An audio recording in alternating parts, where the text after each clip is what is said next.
অবশেষে খোঁজ পাওয়া গেছে ইউটিউবার এস এ সাব্বিরের। দর্শক, শুরু করার আগে একটি অনুরোধ, আমাদের চ্যানেলটি সাবস্ক্রাইব করে পাশে থাকুন। আপনাদের সহায়তা আমাদের এগিয়ে যাওয়ার প্রেরণা। তো চলুন শুরু করা যাক। ইউটিউবার ও সামাজিক যোগাযোগ মাধ্যমে সক্রিয় content creator S A Sabbir কেন সরকারের রোষানলে পড়লেন তিনি? চলুন দেখে আসা যাক। 26শে মার্চ আমাদের স্বাধীনতা দিবসে এইবার কুচকাওয়াজ হচ্ছে না। আমাদের স্বরাষ্ট্র সচিব ব্যাককেলের মতো খেলখেল করে বললেন, আমরা আনন্দের মুডে নাই। ভাই, 26শে মার্চ স্বাধীনতা দিবসে কুচকাওয়াজ, এটা কি আনন্দের বিষয় নাকি রাষ্ট্রীয় আচারের বিষয়? এটা তো রাষ্ট্রীয় আচারের একটা অংশ। কোনটা রাষ্ট্রীয় আচার আর কোনটা আনন্দ, এটার মধ্যে পার্থক্য কি উনি বোঝে না নাকি? জুনের শুরুতে হঠাৎ ফেসবুকে ছড়িয়ে পড়ে সাব্বিরকে খুঁজে পাওয়া যাচ্ছে না, তাকে কোথায় আটকে রাখা হয়েছে। দেশ বিদেশ থেকে শুরু হয় নানা জিজ্ঞাসা। এরই মধ্যে বাংলা ট্রিবিউনের অনুসন্ধানে একটি খবর বেরিয়ে এসেছে। তা হলো, এপ্রিল মাসে সন্ত্রাস বিরোধী আইনে সাব্বিরকে গ্রেপ্তার করে বনানী থানা পুলিশ।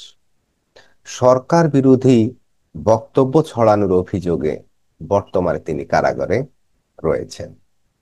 প্রিয় দর্শক, 5 আগস্টের পর নতুন সরকার বলেছিল মত প্রকাশের স্বাধীনতা ফিরে এসেছে, আপনারা এখন থেকে স্বাধীন, প্রাণ খুলে সরকারের সমালোচনা করুন। এ প্রসঙ্গে প্রধান উপদেষ্টার বক্তব্য শুনে নেওয়া যাক। সংবাদ মাধ্যম ও মত প্রকাশের পূর্ণ স্বাধীনতা ইতিমধ্যে নিশ্চিত করা হয়েছে। আমরা সবাইকে বলে দিয়েছি, আপনারা মন খুলে আমাদের সমালোচনা করুন। আমরা সবার মতামতের প্রতি শ্রদ্ধাশীল।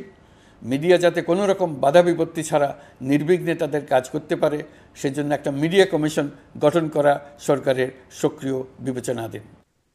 তাহলে প্রশ্ন হলো, মত প্রকাশের স্বাধীনতা কোথায়? 23 মার্চ বনানী থানায় মুনতাসির মামুন নামের এক ব্যক্তি সাব্বিরের বিরুদ্ধে একটি সাধারণ ডায়েরি করে। সেই অভিযোগের ভিত্তিতে পুলিশ তাকে সন্ত্রাস বিরোধী কালো আইনে গ্রেপ্তার করে।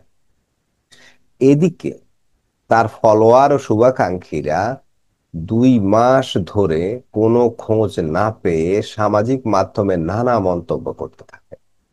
সবশেষ গত 9 জুন বাংলা ট্রিবিউনের এক প্রতিবেদনে জানা যায় সাব্বির এখনো জেলেই আছে। প্রিয় দর্শক, আমি মনে করি মত প্রকাশের স্বাধীনতাকে সম্মান দেখিয়ে সাব্বিরকে দ্রুত মুক্তি দেয়া হোক। আপনি কি তার মুক্তি চান? তাহলে কমেন্ট বক্সে লিখে জানান, হ্যাশট্যাগ দিয়ে ফ্রি সাব্বির। সবাই ভালো থাকুন, সুস্থ থাকুন, দেখা হবে পরবর্তী ভিডিও।